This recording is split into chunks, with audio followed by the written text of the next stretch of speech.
So first of all, thank you to the Yorison. Yeah.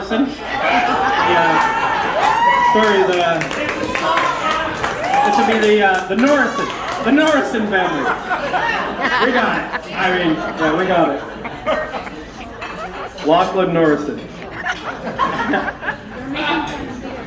No, I'm not making fun of them. So Steph gave her family some pretty strict instructions to have a story or a speech in 2 to 5 minutes. For those of you that don't know, my father-in-law doesn't do public speaking, so he wrote something, and I'll be reading it for him.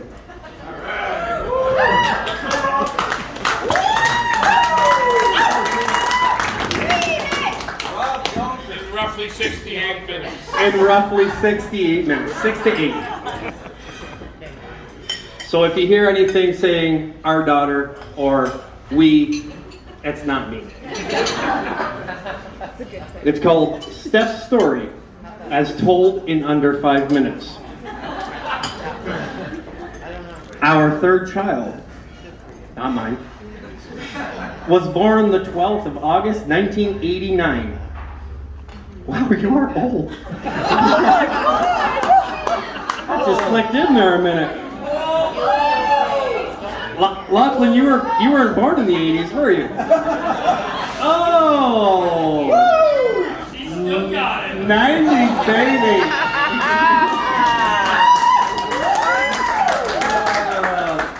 Okay, I added that for her. Another beautiful baby girl given to us as a gift from the Lord. We called her Stephanie Jade. All our girls' second names are of precious stones, and precious to us they all are. Just like precious stones don't depreciate, so our love for our children doesn't cheapen, but over time it increases in value. We are sure once, or if children arrive, the Lord willing, that the truth, and probably already has become increasingly obvious to their parents. Steph always had a sunny personality and a wide smile. Because of this fact, our neighbor Ari called her Smiley for the ever-present engaging grin. Steph, being the third child, was also busy. Her grandpa Buse swore never to take her for walks because of her boundless energy. Once, for example, she was skipping happily down the sidewalk next to busy Plains Road in Burlington with her grandpa, who was yelling for her to stop and desperately trying to catch up. For a man who called himself Flash Buse, he definitely wasn't matching up to his own self-applied label. Steph always was and is a caring person with a soft heart, and this became a great asset with her work at a private special needs home called Anchor Home. She quickly learned to love the residents, and they in turn loved her back. She always had the time to give them special care and did little outings that meant a lot to those in her care. As time marched on, Steph needed a change and decided to move to BC. She returned to Ontario after life in Abbotsford got expensive, and working 2 jobs still wasn't cutting it or paying the bills. Upon returning, she took up a waitress position at West Plains Bistro and became very proficient at her new job. Oh yeah. Oh yeah. Never leaving either. It was there that she met Lachlan, who began to eat at the bistro more and more, as long as his dad was paying the bill, of course. Good job, living in the basement and eating their bill. Yeah. Nothing wrong with that. Milk it to the end, brother. But you're gonna get mocked for it. Usually Steph was style conscious, and her new boyfriends were quickly bought new clothes to bring them up to speed. But not so with Locke.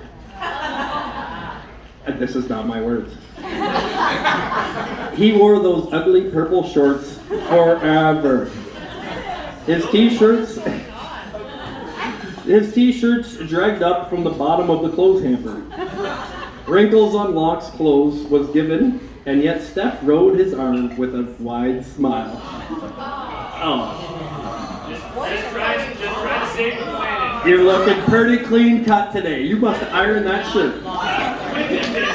Quentin did it. Of course, you don't know how to run the iron. He doesn't know how to run the iron. And yet, And yet Steph rode his arm with a wide smile. It must be true love. What else could it be? What was painfully obvious to all of us totally deluded Steph. Locke had her looking deep into his eyes by using some mysterious power which apparently she couldn't see past. Which is how we arrived at today, I suppose. We have grown to know Locke and appreciate him. Definitely not for his styles in clothes, of course. He looks amazing.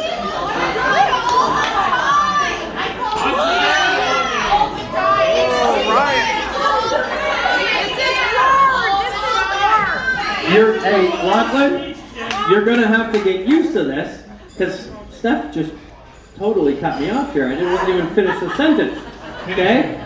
Except for today, of course, because we all know that Stephanie dressed you. I added that part. But you made me lose my spot, too. We have grown to know and Locke and appreciate him. Oh yeah, and then there was that part. Not for his clothing, but for who he is. Having a Bible study with my son-in-law's son and grandson is something special, and we hope to resume that event once you return from your honeymoon in Italy, Lachlan. It's our entire family's hope that both you, Lachlan and Steph, continue to hold Christ at the center of your marriage, placing him first and yourself second. It's our prayer that both of you grow in faith, placing Christ in all that you endeavor in the coming years. On behalf of the Jaggers, welcome to the family, Lachlan.